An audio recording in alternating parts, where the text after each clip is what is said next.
राजस्थान में सियासी संकट बरकरार। आज दूसरी बार हुई कांग्रेस विधायक दल की बैठक में भी नहीं पहुंचे सचिन पायलट। पायलट गुट ने साफ कहा, अशोक गहलोत को मुख्यमंत्री पद से हटाने से कम पर नहीं होगा कोई समझौता।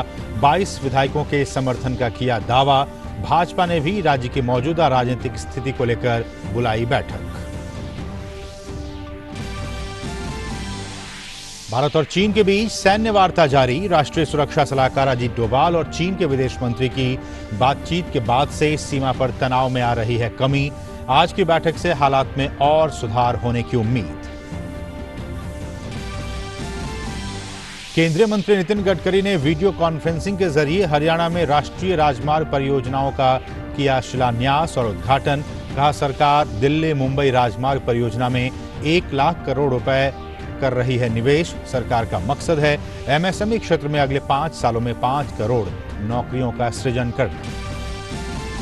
ब्रह्मपुत्र और उसकी सहायक नदियों का जलस्तर खतरे के निशान से ऊपर पहुंचने से असम में बाढ़ के हालात हुए गंभीर। राज्य में बाढ़ से 6 और लोगों की मौत। 21,60,000 से ज्यादा लोग बाढ़ से प्रभावित। बिहार में गंगा नदी का जलस्तर फिलहाल स्थिर। देश भर में कोरोना का रिकवरी रेट 63% पर बरकरार। 19 राज्यों में रिकवरी रेट राष्ट्रीय औसत से ज्यादा। देश में पिछले 24 घंटों में कुल 2,86,000 नमूनों की हुई जांच। कोरोना संक्रमण को रोकने के लिए कलबुर्गी में लॉकडाउन लागू। बेंगलुरु में आज रात से 1 सप्ताह का लॉकडाउन होगा लागू। और कोरोना संक्रमण के वैश्विक मामले 1 करोड़ 31 लाख के पार। दुनिया में कोरोना महामारी से 5,73,000 से ज्यादा लोगों की हुई मौत। WHO ने फिर जताया, कहा, लोगों ने अगर जरूरी सावधानियों का नहीं रखा ख्याल तो हालात हो सकते हैं और भी खराब। मैं हूं वसीम मिश्रा और सबसे बड़ी खबर राजस्थान के राजनीति से जुड़ी हुई है। राजस्थान में राजनीतिक संकट अब भी बरकरार है। कांग्रेस बगावती सुर अपनाने वाले राज्य के उप मुख्यमंत्री सचिन पायलट को मनाने के लिए जुटी हुई है। सचिन पायलट सहित जो विधायक कल बैठक में नहीं पहुंच पाए, उन्हें एक और मौका देते हुए आज भी कांग्रेस विधायक दल की बैठक बुलाई गई, लेकिन पायलट आज भी इस बैठक में नहीं पहुंचे। खबरों के मुताबिक कार्रवाई प्रस्ताव को बैठक में पारित कर दिया गया है और इस बैठक में गैर हाजिर रहने वाले उप मुख्यमंत्री सचिन पायलट और विधायकों के खिलाफ पार्टी कार्रवाई करेगी। इससे पहले कल हुई बैठक में कांग्रेस विधायक दल ने अशोक गहलोत सरकार से के समर्थन में प्रस्ताव पारित किया था। पायलट गुट के विधायक भंवरलाल शर्मा ने कहा है कि उनके साथ 22 विधायक हैं।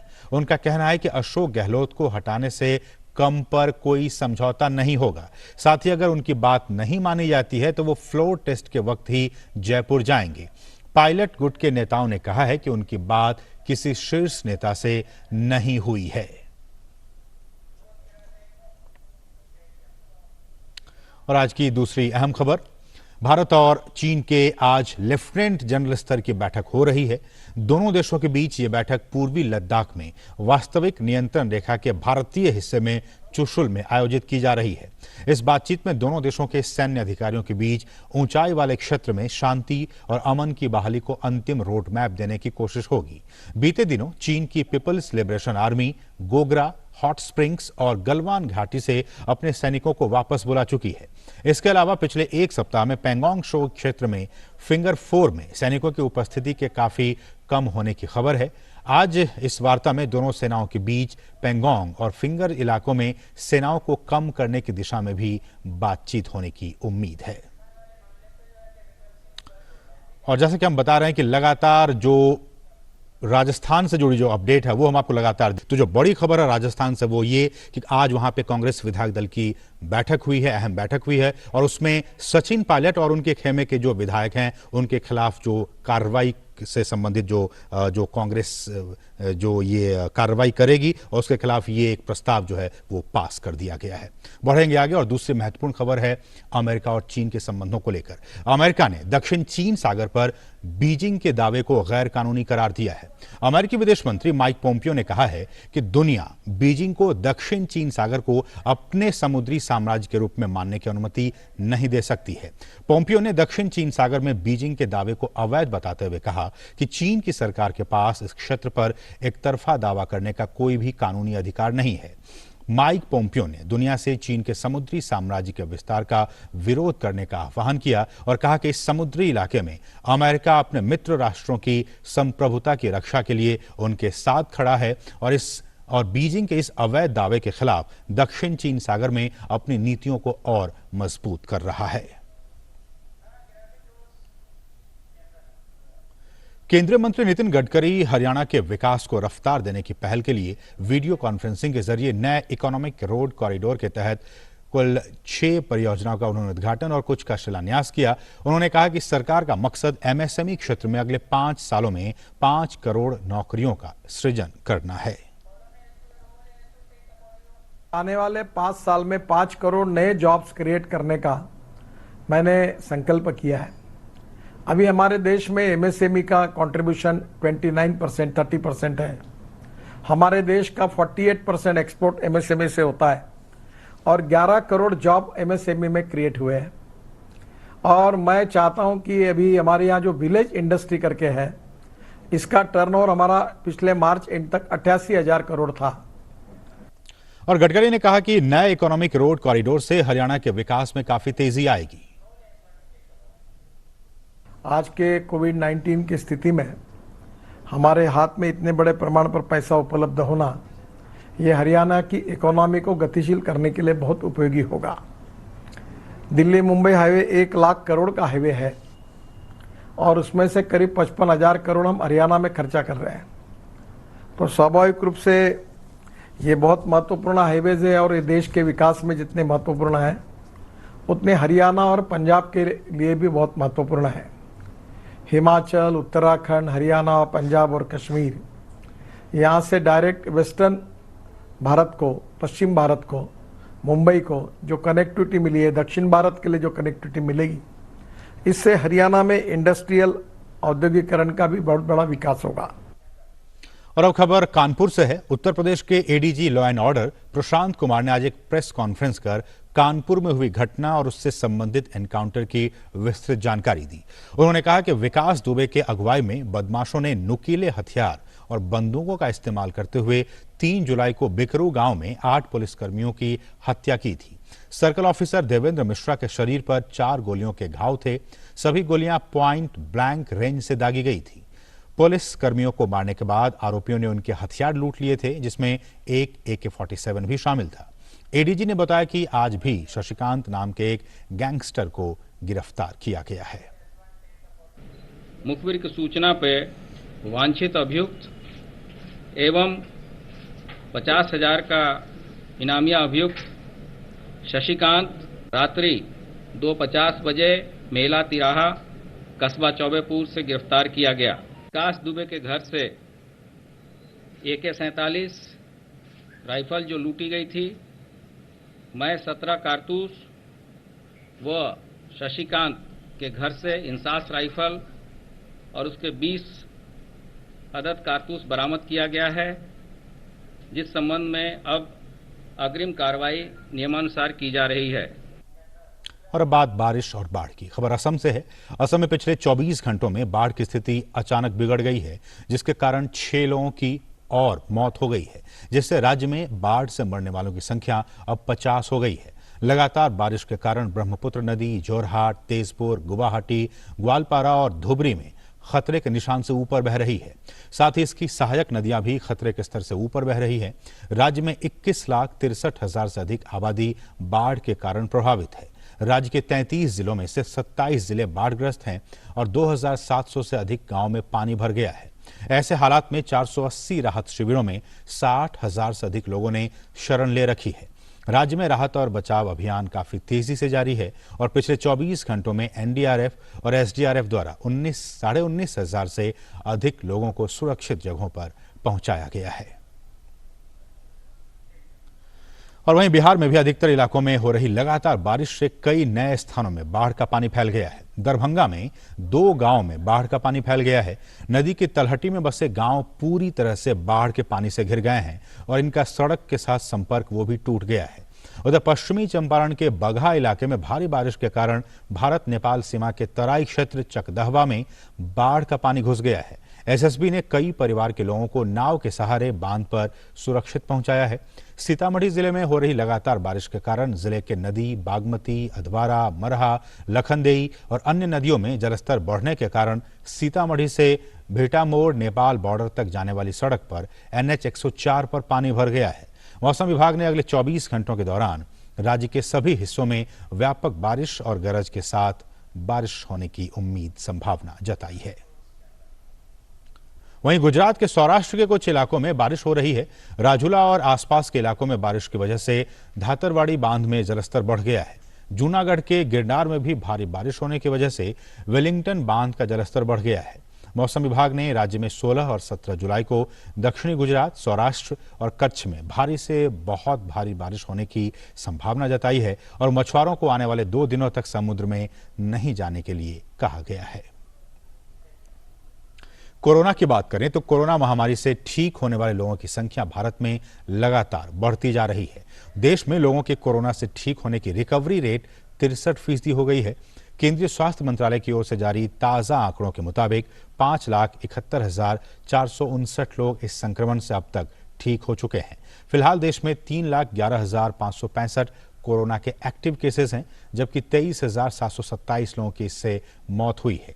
देश में पिछले 24 घंटों में कुल 2,86,000 नमूनों की जांच हुई है।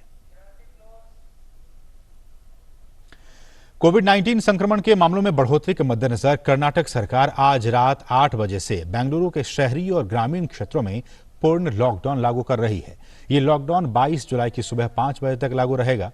लॉकडाउन को लेकर कर्नाटक सरकार ने नए दिशा निर्देश भी जारी किए हैं।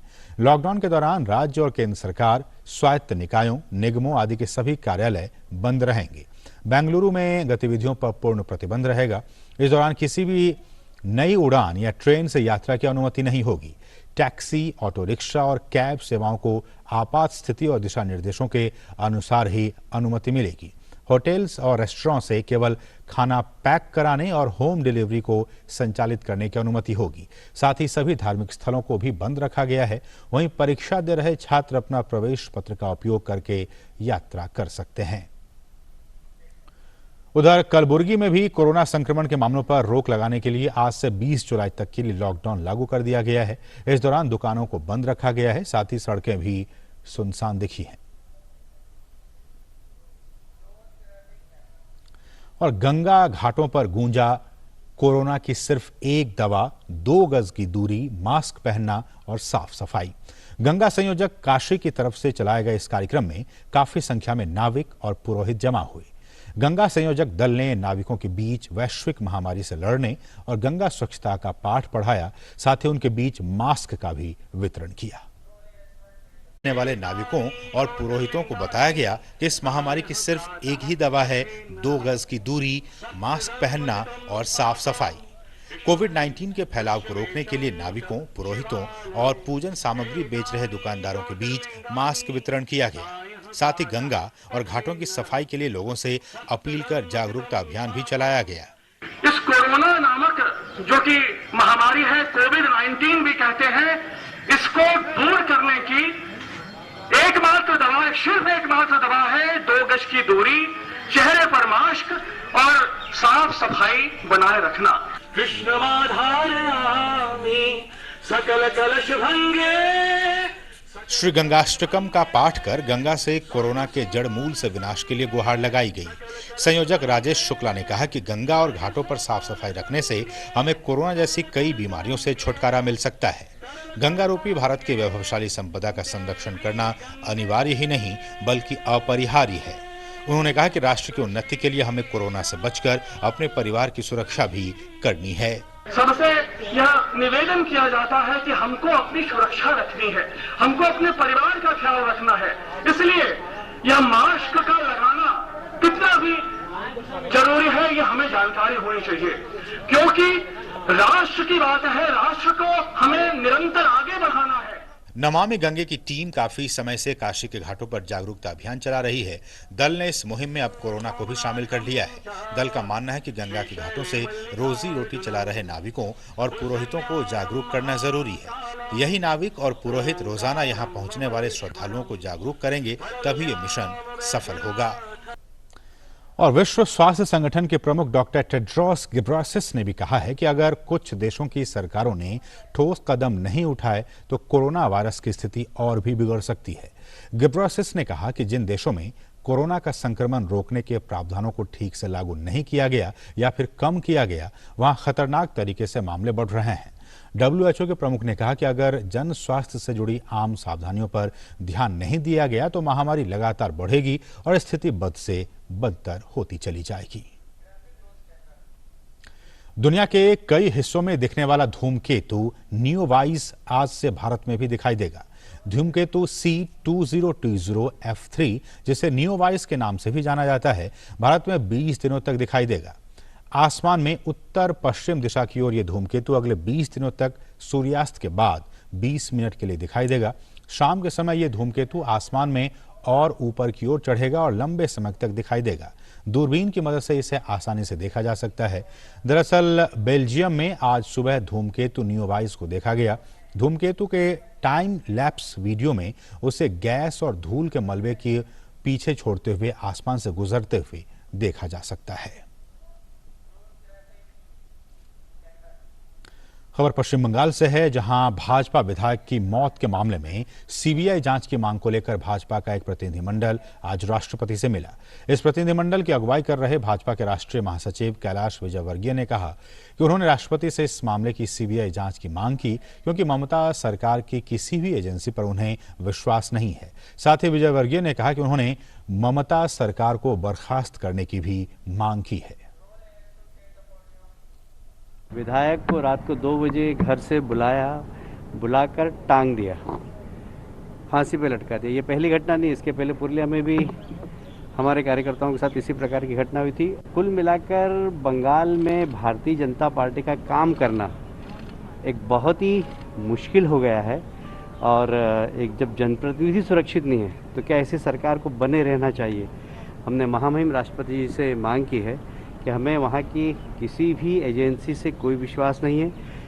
इस प्रकरण की सीबीआई जांच करना चाहिए और साथ ही ऐसी सरकार को अब बने रहने का कोई अधिकार नहीं है जहाँ पर जनप्रतिनिधि भी सुरक्षित नहीं रह सके, और इसलिए यह सरकार तत्काल इस भंग करना चाहिए। इस संबंध में आपको गवर्नर से रिपोर्ट मंगाना चाहिए। ये 2 मांगे हमने महामहिम राष्ट्रपति जी से की है। तो इस बुलेटिन में फिलहाल इतना ही। हमें दीजिए अनुमति। नमस्कार।